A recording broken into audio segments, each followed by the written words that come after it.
Bom, vamos dar continuidade com o exemplo que eu tinha prometido, né? Então, por exemplo, imagine que a gente está estudando uma variável aleatória x, por exemplo, o tempo de resposta a um estímulo, tá? E que não saibamos o tempo médio com que os indivíduos dessa população respondem a esse estímulo, ok? Isso a gente não sabe. Agora, a gente precisa conhecer esse tempo, ou seja, qual é o tempo médio de resposta populacional, ok? Isso é importante porque a gente precisa tomar umas decisões para essa população, né? E a gente precisa ter essa informação. Sabemos, no entanto, que o comportamento do tempo de resposta nessa população apresenta um comportamento normal. Como é que eu sei isso? Por pesquisas anteriores, por alguns acompanhamentos, etc., a gente tem essa informação. Isso é importante porque a partir dela a gente vai tomar algumas decisões, ok? Bom, como é inexequível, né, a gente ter de conhecer esse tempo de resposta diretamente, ou seja, você se lembra que a gente teria que verificar o tempo de resposta de cada um dos pacientes dessa população para que a gente pudesse encontrar o valor médio, né, real dessa população, ou seja, aplicar aquele processo de avaliação, etc., a cada um, e depois, com esses vários tempos de resposta, a gente então ter o tempo médio de resposta, né, a esse estímulo, o tempo médio real. Tá? Nesse tempo médio real, ou seja, nessa média de tempo da população, não tem incerteza nenhuma. A gente juntou todos eles e, por definição, é somar todos e dividir pelo tamanho da população e acabou. É um valor preciso, o da população. Tá?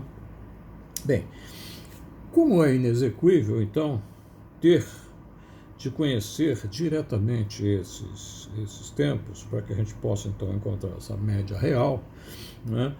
O melhor que a gente tem a fazer é estimar esse tempo, né? Conseguir alguma forma de que eu tenha uma ideia de que tempo é esse, né? Que tempo médio é esse da população. Para tanto, a gente então seleciona uma amostra, digamos, de 25 pacientes dessa população, embora escolhidos de um modo aleatório, ou seja, por que 25? A gente depois pode discutir isso daí num outro momento, mas vamos supor que a gente tenha que sortear 25. Agora, o modo deve ser aleatório, não é a gente ter conhecimento de que ali tem uma pessoa assim, assado, que a gente vá lá, não. É pegar a população como um todo e sortear 25 mesmo, aleatoriamente, né? De modo que não haja nenhum viés de seleção para incluir, para compor a amostra. Bom, a média dos tempos desses 25 pacientes é a estimativa do tempo médio populacional. A gente vai ver isso um pouco mais à frente no nosso conteúdo aqui, em outras aulas, né? Mas eu já estou adiantando para vocês que a média de uma amostra é a estimativa do valor da média populacional, ok? Isso vocês verão que, em princípio, no caso da média, é sempre assim. Bom, agora, suponha que as pessoas dessa amostra, depois de submetidas ao estímulo, né, ou seja, de percorrer o processo de avaliação, etc., tenham produzido, cada um o seu tempo de resposta, né, e tenham, um grupo como um todo, produzido o tempo médio de resposta, né, que vai ser o nosso x barra, né, a nossa média amostral, de 0,62 segundos. Tá? Com desvio padrão de 0,0328 segundos também. Faltou o segundo aí, mas a gente vai colocar depois. Bom, a gente vai ver que a estimativa pontual do tempo médio de resposta desse grupo é o valor médio obtido na amostra. Ok? Bom, estimativa pontual significa estimar com um valor numérico, tá? No caso aí o 0,062 segundos, a média do tempo de resposta, né?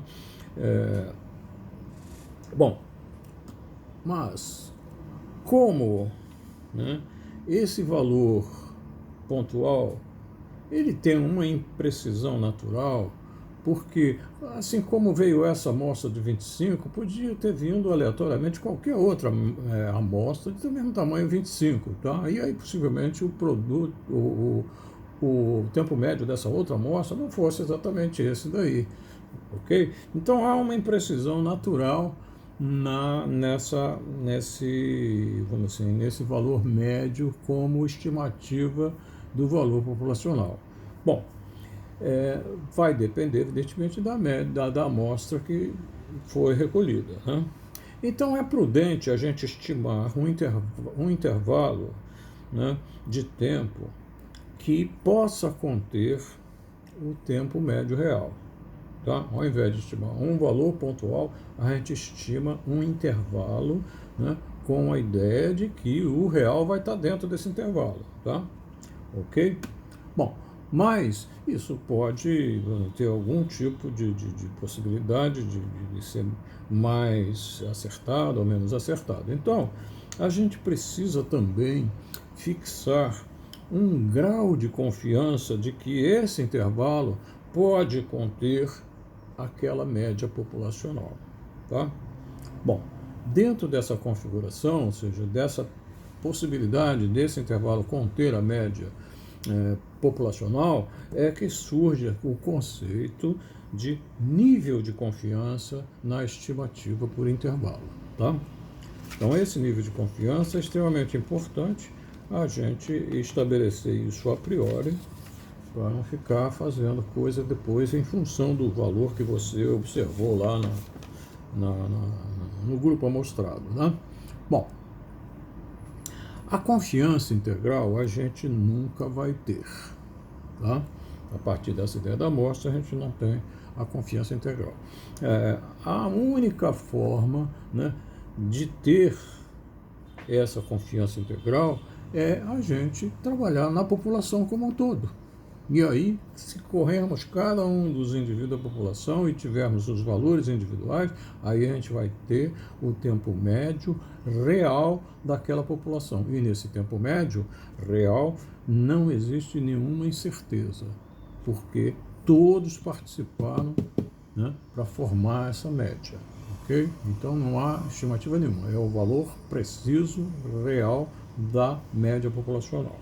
Bom, isso, no entanto, em princípio, é impossível, dadas as condições que a gente estabeleceu antes para adotar a estratégia de amostragem. Era uma coisa muito demorada, custava muito caro, né? A gente não tinha como acessar todos os indivíduos da população, então a gente adotou a estratégia de fazer uma amostragem, ou seja, colher uma amostra dessa população para que, a partir dela, a gente conseguisse estimar, né, no caso agora, o tempo médio da população. Tá? Bom, a confiança que costuma ser praticada é de 95%. Tá? Pode ser qualquer outra. Se alguém quiser fazer a 92%, ou a 89,5%, pode fazer à vontade. Mas, né, para efeito de publicação, né, e de divulgação de resultados das pesquisas, há então uma combinação na comunidade científica, né, de que a gente tenha alguns parâmetros de divulgação. Tá? A gente pode fazer intervalo de confiança 90%, a 95%, a 99%, mas o 95% é o mais praticado. Tá? Bom, dessa forma, né, a gente vai então assumir nesse exercício uma confiança de 95% para a estimativa por intervalo do tempo médio de resposta ao estímulo que a gente está pesquisando. Tá? Bom, A gente diz, então, que o nível de confiança para a estimativa da média por intervalo de confiança é de 1 menos alfa igual a 0,95. Tá? Bom, futuramente a gente vai explicar esse uso de 1 menos alfa, ao invés de usar um índice apenas, ao invés de usar apenas alfa, etc. A gente vai mostrar, falar sobre por que a gente usa 1 menos alfa. Tá? Mas então, 1 menos alfa é o nível de confiança de que o intervalo que a gente está oferecendo a partir daquela amostra tem 0,95 de probabilidade de conter a média populacional real. Ok? Bom, então, 1 menos alfa igual a 0,95 significa que esse intervalo construído a partir da média amostral tem essa probabilidade de 0,95 de conter a média real. Isso aí que eu acabei de falar. Bom, ora, se a gente lembrar do estudo da distribuição normal, tá? Lembramos que a diferença dessa probabilidade de 0,95 ali, 0,95 central, não é, com a média no meio, etc., isso aí tem uma diferença para a probabilidade máxima, ou seja, embaixo da curva normal você tem 1 de probabilidade. E se esse centro tem 0,95, o que vai sobrar dos lados, né? A diferença dessa probabilidade para a probabilidade máxima é a soma de duas áreas nas extremidades da curva, já que o 0,95 está no centro, sobra dois pedacinhos, um para a direita e outro para a esquerda. Tá? Então, essa probabilidade máxima menos essa central vai me dar uma sobra que está dividida em duas partes no âmbito da curva normal, por exemplo. Tá? Nas extremidades, sob a área da normal. Bom,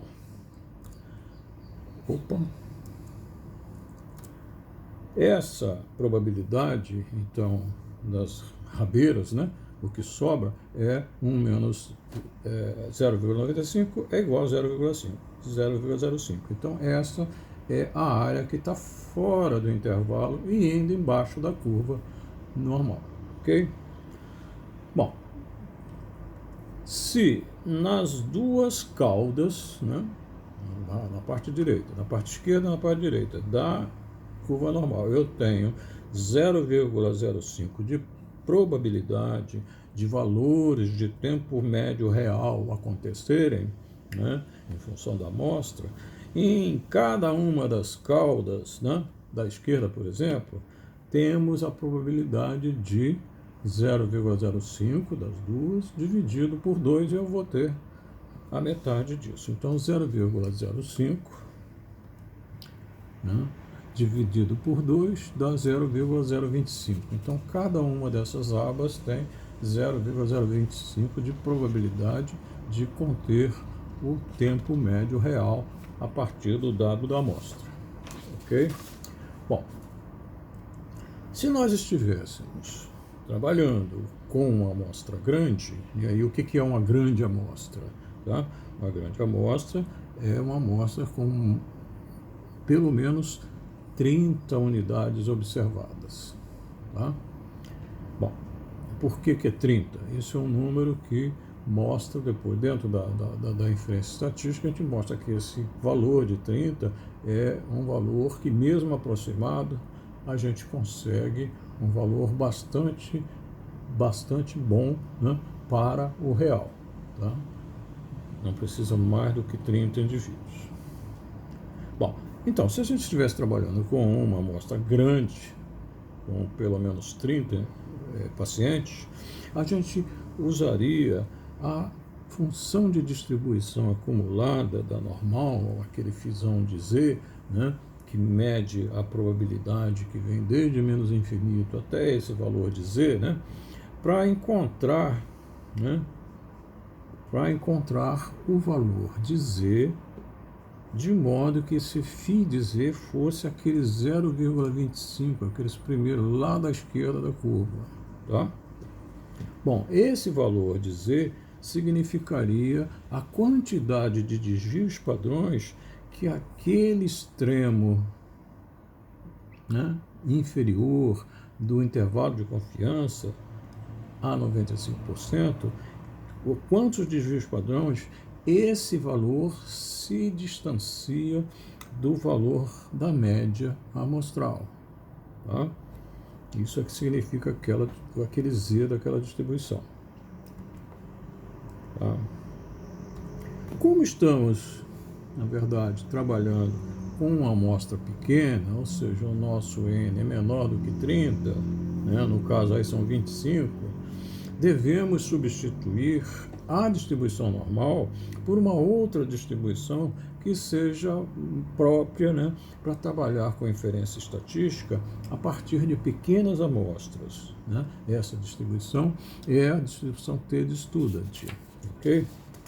Bom, a lógica entre uma e outra é a mesma, tá? É idêntica à lógica da ideia da normal. Tá?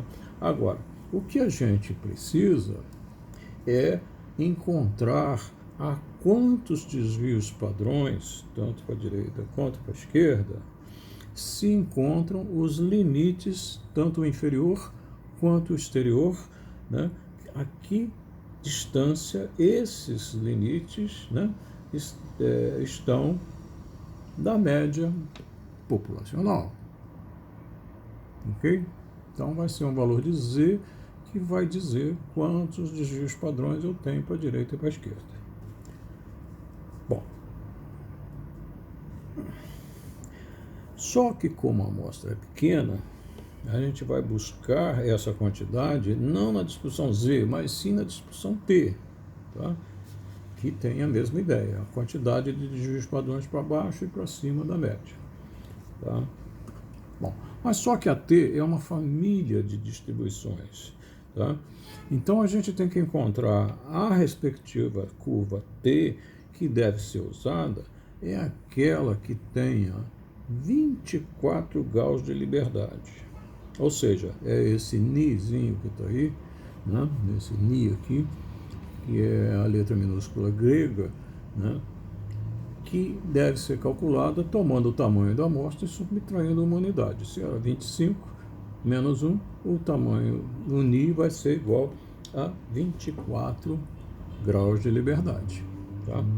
Bom, o valor de T nessa específica distribuição com 24 graus de liberdade, você vai ver lá que é 2,064.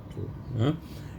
Eu estou distribuindo para vocês também uma tabela da distribuição T, onde você vai ver nessa tabela que o cruzamento, né, da coluna de área 0,025, né, daquelas áreas que a gente falou anteriormente, aquelas várias colunas, cada uma com a sua probabilidade, a correspondente, aquela que está mais marcada, né, de cinza, na cauda superior, com a linha dos graus de liberdade. Então, na área superior da cauda superior, igual a 0,025, e na linha correspondente a 24 graus de liberdade, você vai encontrar esse valor de 2,064. Esse valor que está aqui, deixa eu ver onde é que eu achei. 2,064. Tá? Ok?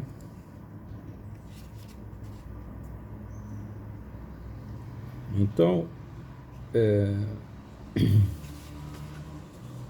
com isso, né, eu chamo a atenção de vocês que nós usamos naquela tabela a função de densidade da T de Student em lugar da função de distribuição acumulada.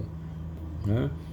Mas como o intervalo de 95% em torno da média amostral é simétrico, tá? Em torno dessa média, o valor de T do lado negativo, né, para pegar aqueles primeiros 0,025, né, vai ser o mesmo que esse valor do T do lado positivo, da função de densidade, essa área escura que está lá naquela tabela. Tá ok? Então, dos dois lados eu tenho esse mesmo valor de 0,025, tá bem? Dessa forma, né, o intervalo que a gente estima para a média populacional é esse que eu vou botar embaixo. Qual é a lógica dele? É eu tomar a média da amostra e, a partir dessa média, construir um intervalo, ou seja, abrir um intervalo tanto para a direita quanto para a esquerda, intervalo esse que vai ter uma amplitude, né, ou uma margem de erro para cada lado, que vai me permitir, então, abrir o intervalo. Essa margem de erro, ela é formada através dessa quantidade de desvios padrões que eu preciso, da média das amostras, né? E multiplicado pela variabilidade dessas médias de amostras, né? Ok? Então, vai ser essa formulação, né? IC é um intervalo de confiança, né, para a média amostral a 95% de confiança. É assim que a gente escreve. 2 pontos, agora eu vou escrever o intervalo. Então, vai ser a média, mais ou menos, ou seja, eu vou abrir tanto somando como subtraindo, né, esse valor que vai ser o T correspondente ao 0,025, né, ou seja, o 0,05 dividido por 2, com Ni grau de liberdade, no caso é 24. E a gente já sabe que esse valor vai ser 2,064. Né? Então, existirão 2,064 desvios padrões das médias das amostras, né, que vão ser calculadas dessa forma. É a média, a variabilidade da amostra, né, é o desvio padrão da amostra, dividido pela raiz quadrada do tamanho da amostra, tá bom? Essa última parte aqui, ou seja, essa variabilidade, essa fração S índice X dividido por raiz de N, essa fração, ao invés de se chamar, é um desvio padrão, tá? Mas ao invés de se chamar de desvio padrão, a gente chama de erro padrão. Erro padrão das médias das amostras, né? Porque quando peguei aquela amostra de 25, eu peguei uma, mas eu poderia pegar qualquer uma outra de 25. Então, todas essas amostras de tamanho 25, cada uma tem a sua média, e então eu tenho uma população de médias de amostras de tamanho 25. Com isso daí, dessas médias todas, eu tenho uma variabilidade delas. Eu posso calcular o desvio padrão dessas médias de todas essas amostras de tamanho 25. Bom, esse desvio padrão de todas as amostras, né, daquele mesmo tamanho, a gente batiza, dá o nome de erro padrão da estatística, no caso da média. Tá? Então, esse valorzinho que está aqui, esse índice X do raiz de N, é o erro padrão da média das amostras de tamanho 25 dessa população. Tá ok? Então, com isso daí, eu consigo mandar para a direita e para a esquerda, no caso do exemplo aí, 2,062, se não me engano, erros padrões, tanto para a direita quanto para a esquerda, dessas amostras de tamanho 25. Bom, então, agora vamos ver como é que fica nesse nosso exemplo aí, né? Então, esse intervalo de confiança, que aí está repetido a mesma coisa que estava no slide anterior, né? Eu, então, vou substituir essas letrinhas aí, porque a média é 0,62, não é isso? Essa média aqui é o 0,62, que a gente já tinha falado lá, mais ou menos. Agora o T é relativo àquela metade 0,025, né?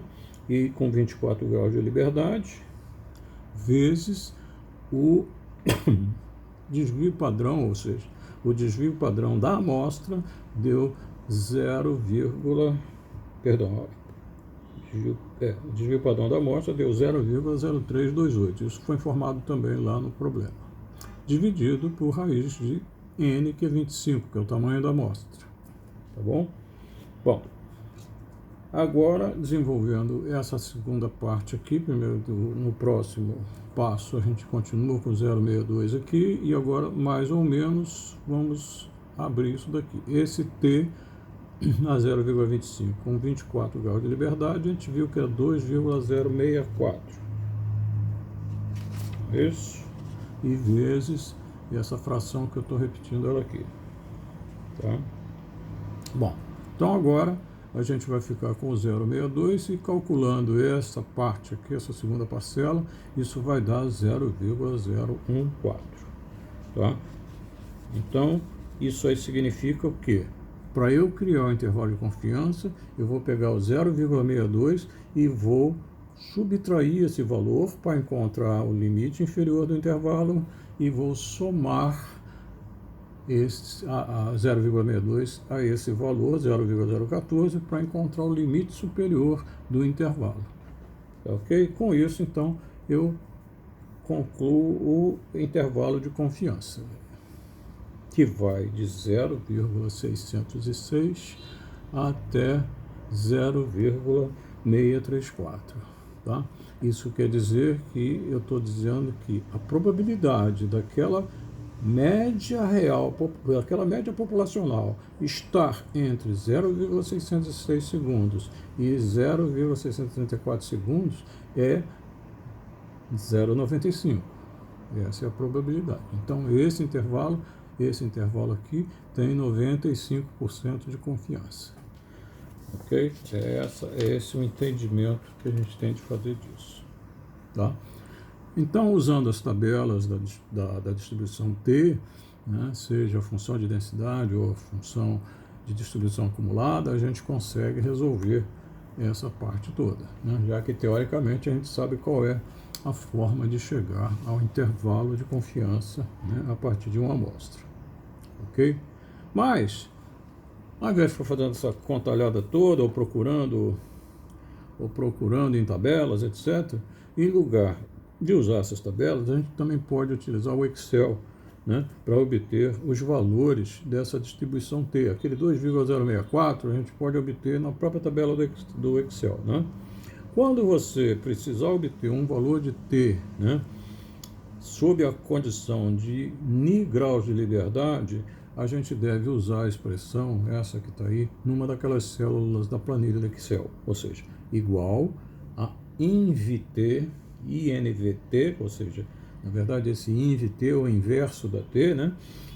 Entre parênteses, os dois parâmetros dessa função lá no Excel. É o valor de alfa, né?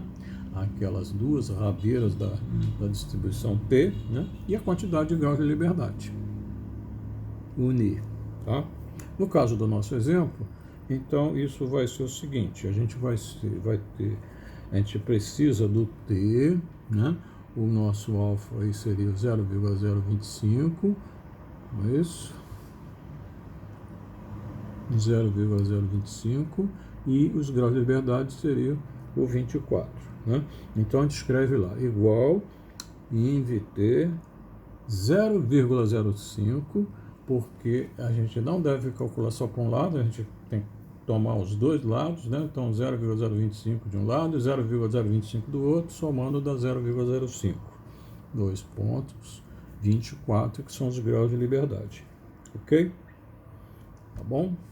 Então, a gente está dizendo em seguida aí que observe que o 0,05 é 2 vezes 0,025, é o dobro da cauda direita da tabela que foi usada lá por nós. Tá? Então, essa função, né, que é chamada da inversa de T, ela objetiva o quê? Partir da probabilidade, ou seja, daquela ideia do 0,025, para poder chegar ao valor da estatística, chegar ao valor de T que a gente chegou, que era 2,064. Tá ok? Então, eu vou dar uma interrompida aqui para a gente continuar e vamos ver como é que a gente trabalha com o processo inverso a esse que a gente colocou aí. Tá? Só um instantinho, por gentileza.